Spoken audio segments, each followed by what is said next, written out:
Hello दोस्तों, नमस्ते, प्रणाम। मैं हूँ सीमा मौर्य। अपने यूट्यूब चैनल पे स्वागत करती हूँ आप सभी को और आप सभी का पैर छू के प्रणाम करती हूँ, आशीर्वाद की कामना करती हूँ। दोस्तों, आप सबके बीच में एक सोहर गीत लेके आई हूँ। बहुत ही प्यारा गीत है दोस्तों। और जितने भी हमारे दर्शक देख रहे हैं सभी को मैं हाथ जोड़ के विनती करती हूँ कि आप लोग वीडियो देखें तो फुल वॉच करके देखिए दोस्तों।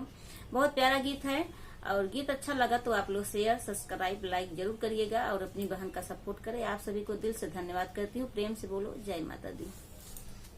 हेलो दोस्तों, मैं हूँ किरण प्रजापति। अपने यूट्यूब चैनल पे आप सभी लोग का स्वागत करती हूँ। दोस्तों, आप लोग के बीच बहुत ही सुंदर सोहर गीत लेकर आए हैं। कैसा लगेगा आप लोग जरूर बताइएगा और गीत पसंद आएगा तो लाइक, सब्सक्राइब, शेयर करना। दोस्तों, आइए गीत को सुनिए। आइए गीत सुनिए, गीत का आनंद लीजिए आप लोग। आप सभी को धन्यवाद।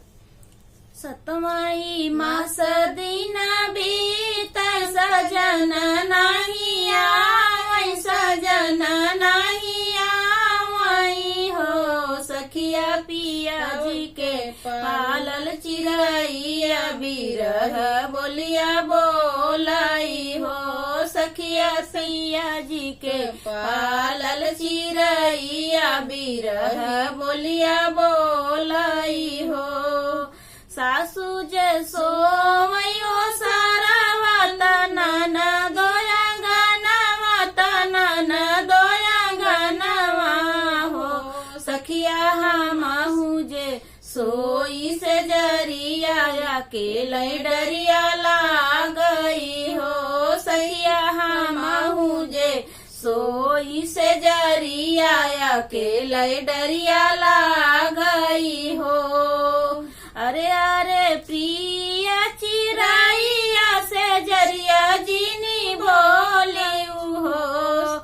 अरे अरे प्रिया चिराइया से जरिया जीनी बोली से जरिया जीनी बोली हो। चिरई मोर पिया गए परदेसवाया के डर लागई हो।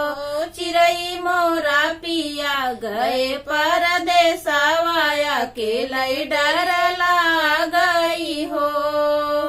नैहर से वीर न बोलाई बाई बहेलिया लैके आई है, बहेलिया लैके आई है हो। चिरई तो हराजे पिजड़ा बैठाई बई जंगल छोड़ी आई बई हो। चिरई तो हकाजे पिजड़ा बैठाई बई जंगल छोड़ी आई बई हो।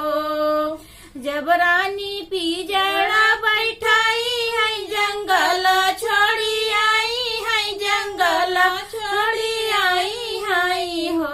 रानी जब यही पियावा तोहार ओ नाई फूसी लाई बई हो। रानी जब यही पियावा तोहार ओ नाई फूसी लाई बई हो। जब चिरई पिया फूसी लाई वो जंगल बिचारो कबिऊ हो। जब चिरई पिया फूसी लाई वो जंगल बिचारो कबिऊ, जंगल बिचारो कबिऊ हो। हिलाई लही ढाल तलवारिया शिकार तोरा करी हाई हो। चिरई लाई लही ढाल तलवारिया शिकार तोहरा करी हाई हो।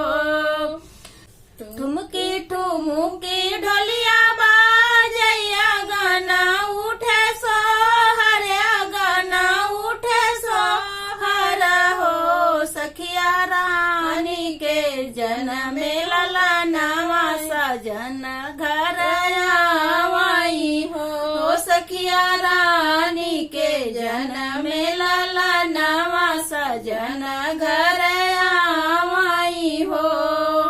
अंगना में रोवई हरी लावता चिरई बड़ेड़ी बैठई, चिरई बड़ेड़ी बैठई हो। सखिया मीठी मीठी बोला चिरई बोलाई लाला ना मोरा खेलाई हो।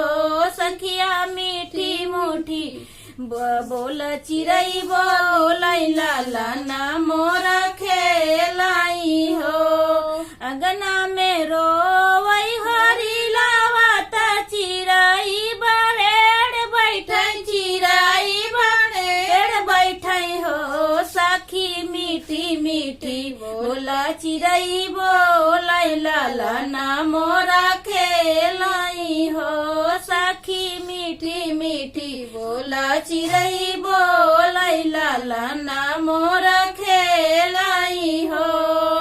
सातवां मास दिन बीतै सजना नहीं आई, सजना नहीं आई हो, सखिया पिया जी के पाल चिड़ैया बिरह बोलिया बोलाई हो, सखिया पिया जी के पाल चिड़ैया बिरह बोलिया बोलाई हो।